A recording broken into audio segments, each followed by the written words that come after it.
The next bill has to do with Senator Surovell's Senate Bill 35. First, I'd ask that Senate Bill 505, Mr. Chairman. 506, 450, and 615, who are related bills on local authority, be rolled into Senate Bill 35, and there's a substitute.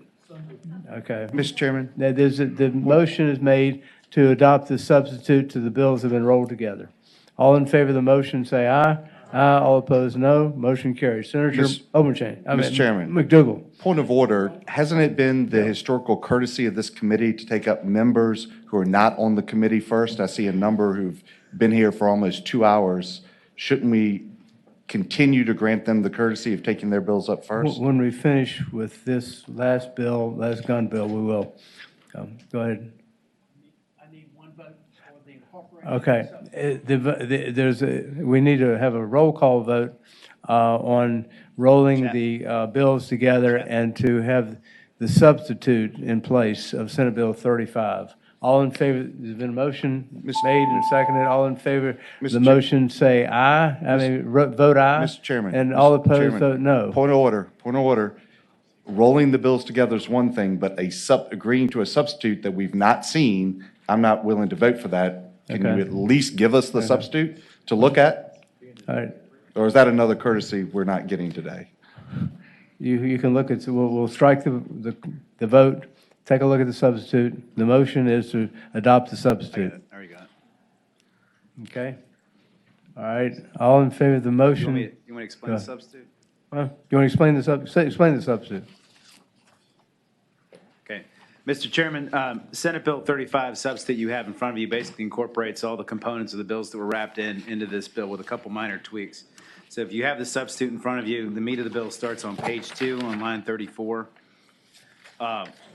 Line 34 would give a locality the authority to regulate possession, carrying, or transportation of firearms, ammunition, components, or combination, A, in a building owned or used by a locality for government purposes.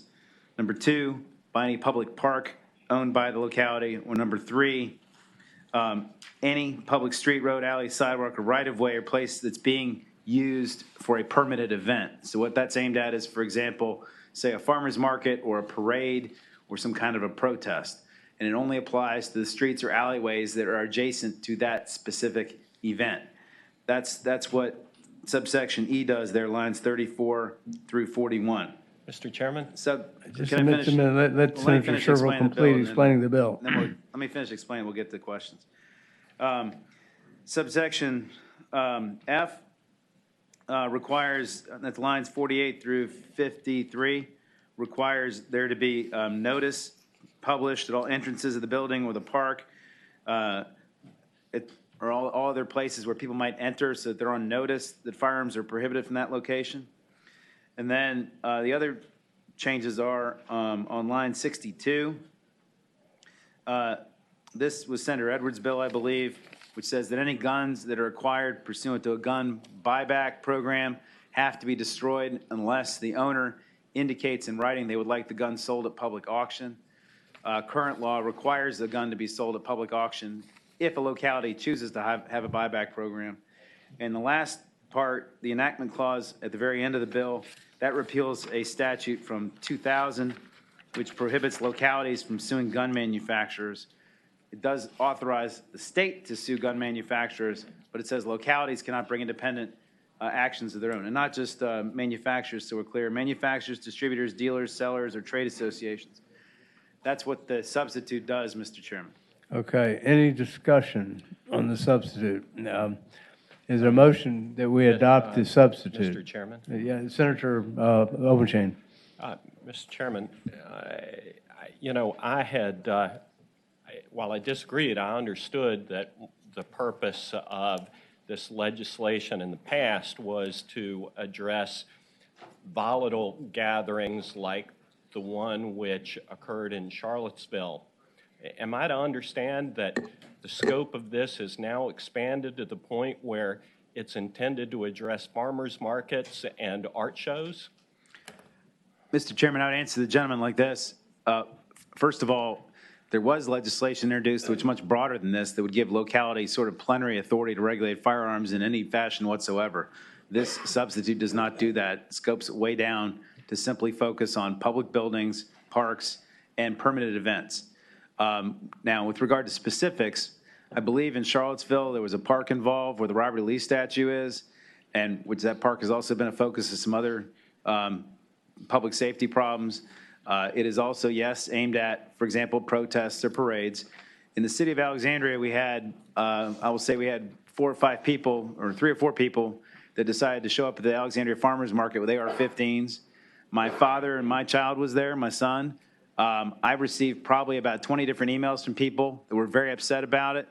And so that's why it's broader than just protests. It's also include any kind of permitted events that a locality might put on. And so, yes, that's the intent. Any event, it could be a craft show, it could be anything the locality has to issue a permit for. Surovell, there's adequate notice that has to be provided with regard to the building or a public street Right. or a permanent event or public park or any permanent event, Right, right? and that's lines 48 through Yeah. 53 requires notice and posting. Okay.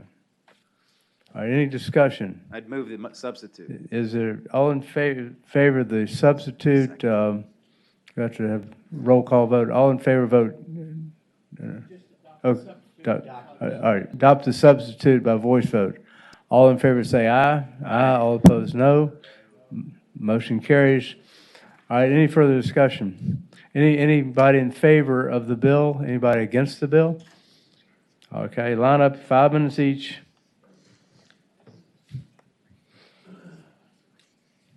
Secretary Moran. I think the last time today. Mr. Your Chairman, last time, members of the okay. committee, on behalf of the Governor Northam's administration, we are very much in support of providing localities the ability to impose reasonable and constitutional restrictions on firearms, certainly buildings and parks, permit events, legislation the Senate Deeds has carried in the past in the light of what happened in Charlottesville. Those efforts that we've supported in the past, and we'll review this substitute as the process proceeds. But again, we support reasonable restriction. We support the ability of localities to pass reasonable and constitutional restrictions on firearms. So, thank you, Mr. Chairman. Okay. Mr. Chairman, Yeah, Senator Norman. Mr. Secretary, Senator. does it cause you any consternation that we have approximately 131 localities across Virginia and that we could end up with 131 different interpretations and application of this law? Senator, I think we rely on our localities to make a variety of decisions. I think of Fairfax County, they appropriate and dispense over $1 billion budget decisions that they have to make. So $3 billion.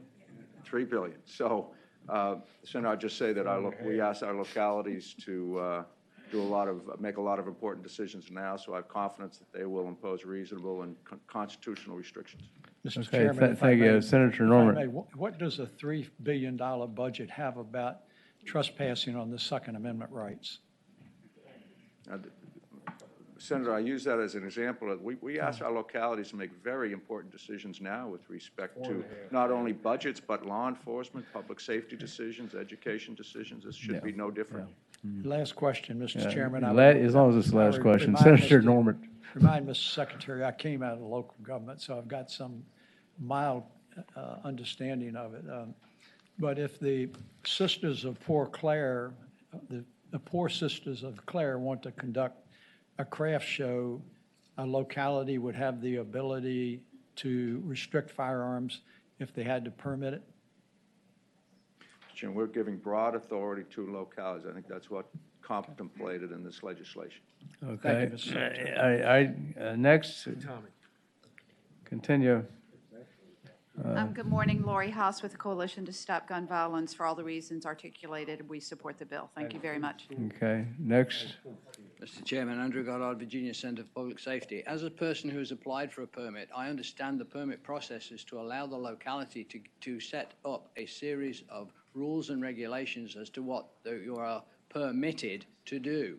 I have been told what my events were permitted to do. If the locality decides that the event should be gun-free, then they should be allowed to say so. Thank you. Okay. Next. I'm Molly Voigt with Giffords, and we support the bill. Thank you. Okay, thank you. Next. Mr. Attorney General. Yes, sir.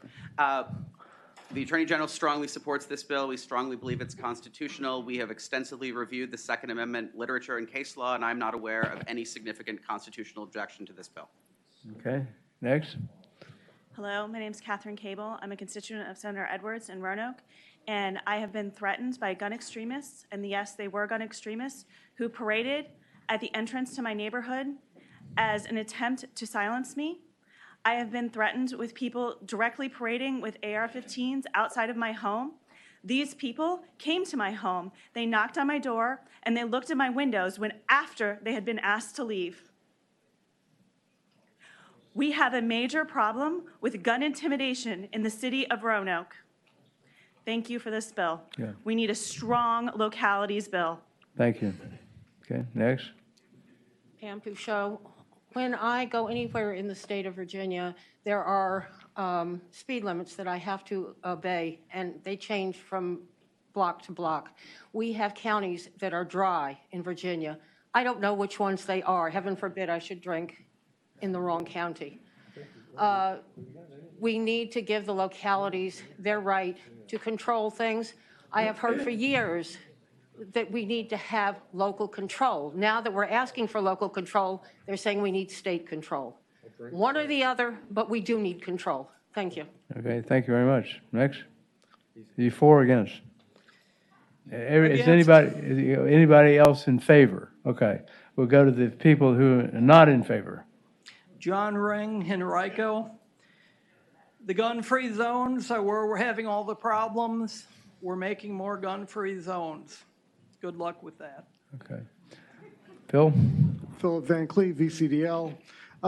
Look, there haven't been any problems with gun owners carrying in these various places. And in some counties, as few as 2 people could set up basically what's a civil right and say, well, you can't do this, you can't do that. We've got counties that have 3 people on a board of supervisors. This is a civil right. It should be uniform across the state. Right now, I can learn the gun laws in the state, and I know that I'm good when I'm traveling. I don't have to worry that if I'm in Norfolk, I violated a law if I stepped into one of their parks.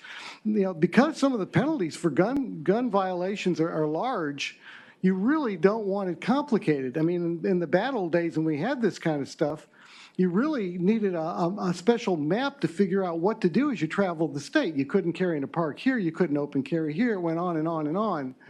And it's a civil right. Let's keep it uniform and protect gun owners from running afoul of these things. Thank you. Good morning, ladies and gentlemen. My name is Richard Pyle, Dinwiddie County citizen. As a concealed handgun permit holder, I have no felonies. I've never broken a law besides maybe a speeding infraction in the Commonwealth of Virginia. Just because I take my family to a park or a farmer's market doesn't mean I give up the right to defend myself. I have a responsibility to protect my family. I understand that evil lies in the hearts of men, not in an inanimate machine that might be in my pocket. Thank God that there was a concealed weapons permit holder in the church down in Texas. Otherwise, we'd be mourning the death of dozens. Thank you very much. Thank you. Next. Scott Jenkins, Culpeper. The last thing we need are more gun-free zones. Whether it's expanded background checks, that's a step toward gun registration. If you really want to make an impact, step back for a minute, look at your concealed carry permit law. Who thought that up? Do we give driver's licenses with no actual road test? You can go online and get a certificate and obtain a concealed carry permit. Now, that's a bit ridiculous if you ask me, but we're not addressing things like that. People who know nothing really about guns, who don't understand firearms, are trying to create such bills as this. The fact is, when you ask the people outside in the blue and gray uniforms, the men and women of our armed services or the deputies across the state, when they're not on the clock and can speak freely, we're not asking for gun control. And you didn't get a mandate when you got elected in November on the Second Amendment. You might have got it on other issues. But you're seeing the resolutions throughout the state, and I hope you listen. Otherwise, thank you for the first step toward flipping us red in this state, because you're not hearing it. We don't need more gun-free zones. There are sensible alternatives to work through, but hearing what people like Senator Chafin or McDougal said make perfect sense. Listen to those who are actually operating in this realm and not the left-wing liberal agenda that's being shoved with all the money from out of state. I cannot stress enough, the law that you just talked about, the red flag without due process, you are signing the death warrant of citizens and possibly officers by the way that you implement bills without the proper care. You need to vet those bills and properly have the safeguards in place. Okay, next. Hey, good morning. My name's Sean Llewellyn. I'm a citizen of Goochland County. I'm opposed to all these gun restrictions you're putting on honest citizens. I think that those of you that were in the prosecutorial roles back in the 1990s should realize that Project Exile was a very good, effective way to get illegal guns off the street and get them out of the criminals' hands. So if you're going to impose restrictions on honest gun-owning citizens, you should at least look at more harsh consequences for folks with illegal guns. If I remember correctly, you added 5 years to any prison sentence that was related to a crime that was committed by somebody with an illegal gun. So while we're sitting here trying to penalize the honest citizens of Virginia, think about all of the illegal guns that are on the street and all the bad guys that have them. And instead of shoving these things down our throats, think about prosecuting those people.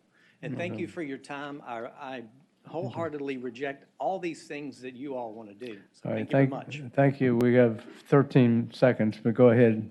Candy Eubank, Doswell, Virginia. I am a licensed NRA instructor. I am a licensed a girl and a gun instructor. I'm a range safety officer. I encourage any woman on this side or any man on this side that wants to educate and learn more about firearms safety. I will be happy to instruct them free of charge if it's a Okay. woman. All right, thank you. I oppose this bill. I also would like to state that I am a concealed holder permit holder, and the reason I have a concealed permit hold is because I want to take care of my family and myself. Law enforcement, I have a story to tell. I don't have enough time to tell it. Law enforcement couldn't get there in time for me. Okay. That is why I carry, and I feel like every person who has a concealed holder permit should be allowed. The gentleman who had the issue with the AR outside in front of his children, isn't there a brandishing law on the books currently? If he feared for his life at that time, he absolutely should have called the police and had somebody arrested on brandishing. This law here is now devastating concealed carry and the right for me to protect myself and my family. Thank you very much. Just state your name and your position because the time has expired. James DeLong, oppose. Okay. I'm afraid I have to go a little bit further than stating my name. My name is Harold Fall, again from Williamsburg. If I'm a concealed weapon carry permit holder and I'm at the Williamsburg Farmers Market and someone starts pulling out a weapon, what am I supposed to do? Throw zucchinis at them? No, I'm going to protect every single person in this room with my talents and my weapon to take them down as the gentleman and people did in the White Settlement Church in Texas, to pass a law restricting us so we cannot protect ourselves when there is a lunatic in that crowd in Williamsburg Farmers Market is absolutely wrong. One other point, I want to go back to red flag very quickly because what you do if a wife... Your time has expired, but go ahead. But if a Wrap woman it up. passes on her husband's weapons because she feels threatened by him, now you've created her into a felon. Okay. Thank you. Just state your name and your position real quick. Time's expired. I'm Dr. Robert White. I reside in James City County, and I just want to mention criminals love gun-free zones because there's nobody there to shoot back at them. Okay. Next, very quickly. Tom Grash, King William County. I agree with everything that gentleman just said. Gun-free zones are not the deal. We don't Okay. want them. Don't do it. Okay. Thank you. Senator Surovell, wrap it up. Thank you, Mr. Chairman. A couple things in waste of one I just heard. First of all, I'm a 13th generation Virginian, and I don't consider any of this that we've done either today or this bill to be part of some radical left-wing agenda. These bills that we have passed, including this one, are supported by upwards of 80% of the public. These are not bills that are outrageous. Okay, all right, Now, let's the point keep it is, down. Mr. Chairman, that this bill takes into account the differences within our Commonwealth. It doesn't require any locality to do anything It simply gives localities the choice to do something. In the city of Alexandria, they don't want AR-15s at their farmers market, okay? Maybe they have AR-15s at the Culpeper Farmers Market, but in Alexandria, we don't do that, okay? And so localities want the option to do this. With regard to what's occurred in the past, there's video of people in the protests in Charlottesville shooting at the bystanders. We don't need people marching with weapons when there's people on the other side who aren't happy they're there. It's not the kind of situation that we ought to be able to have firearms. This will take care of that public safety risk. So from my perspective, Mr. Chairman, it's a good bill. I think we need to give localities this choice. If some other localities, Virginia, don't want to take the story, they don't have to use it. Okay, thank you. We need, the motion is to incorporate those four bills, We already 505, did that. We already did that. We already did it. We need a recorded vote. 505, 506, 450, and 615 to be incorporated into Senate Bill 35. All in favor of that motion, vote aye. All opposed, vote no. Okay, clerk will call the roll. Ayes 13, no 0. Okay, and the second one is to report Senate Bill 35, which as a substitute. The So substitute. moved. All, second, okay, Senator Norman? I'm sorry, has it been seconded, sir? Has been seconded? Yeah, it's been seconded. Okay. If I may speak to the bill, sir. Yeah, please. Two things concern me.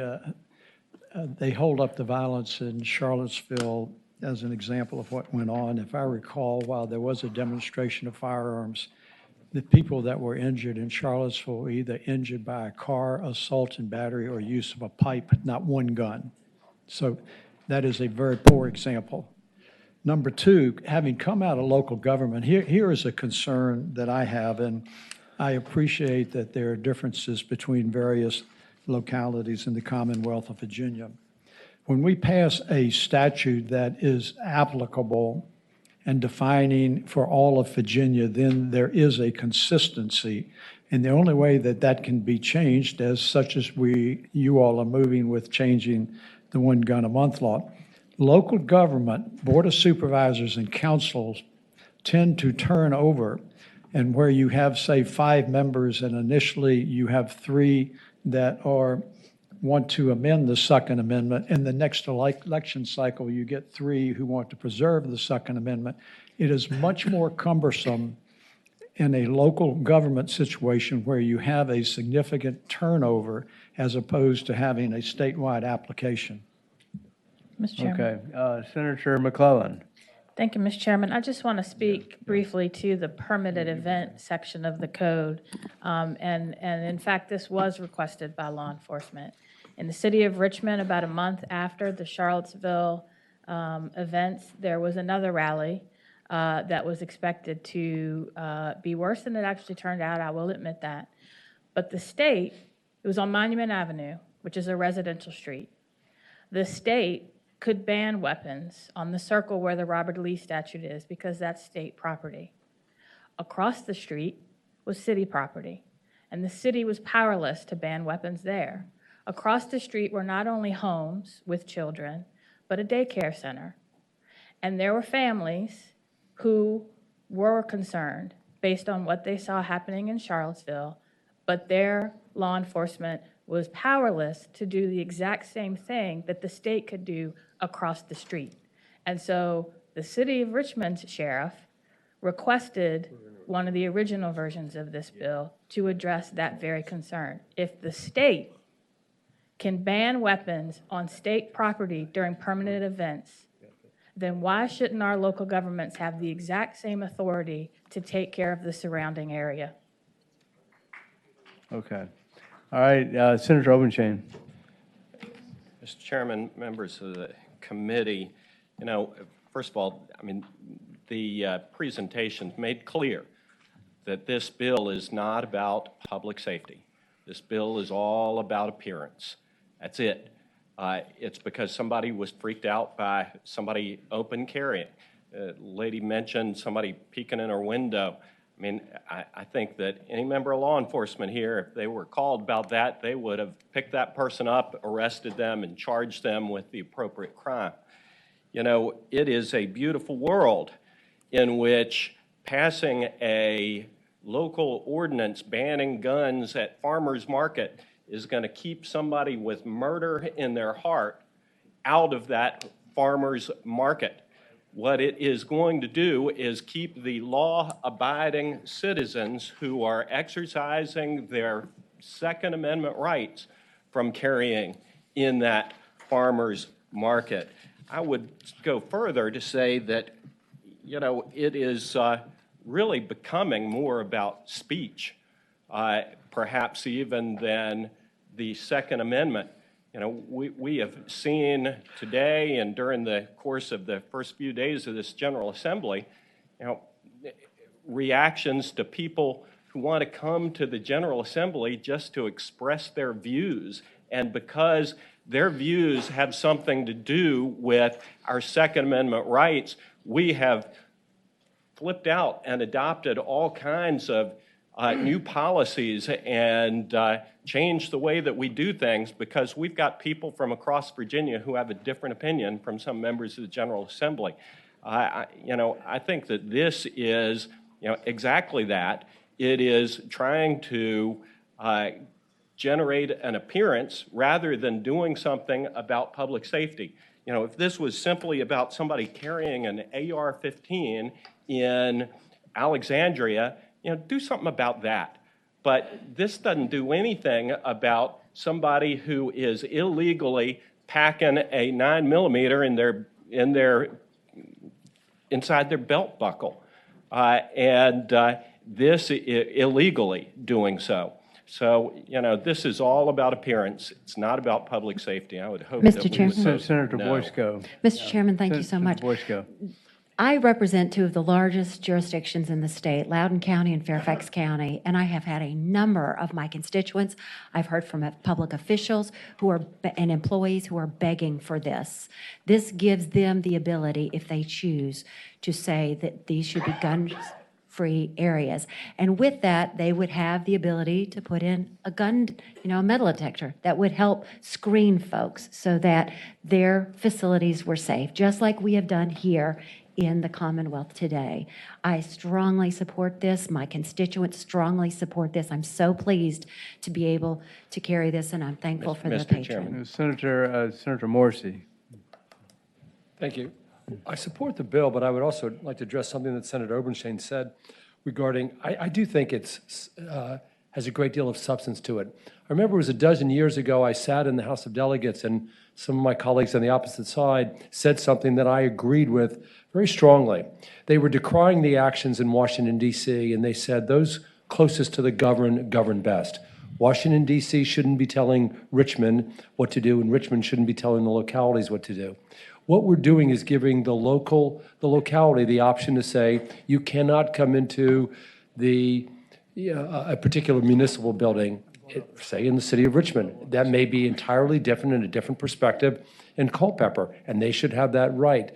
So it's because I agree with that adage, those closest to the govern best, that I'm supporting this legislation. Okay, Senator Oberstein. Mr. Chairman, in response to Senator Boysko's comments, I would hope that if the desire is to set up metal detectors and actually do something to make something a real gun-free zone, that the senator might consider, and it wouldn't affect my vote, but putting metal detectors up and making this applicable only where you're really going to be able to ensure that it's actually a gun-free zone, because this does not do that. This does not make a farmer's market a gun-free zone. It makes it a zone in which law-abiding citizens aren't going to carry guns, but those with murder in their heart are. Okay, we have a motion before us to adopt the substitute to Senate Bill 35. I'm here. We have a motion to report the substitute. Then moved and seconded to report the substitute. All in favor of the motion, vote aye. All opposed, vote no. The clerk will report the vote. Ayes 9, noes 5. Ayes 9, noes 5. The motion passes. The bill is reported to the floor.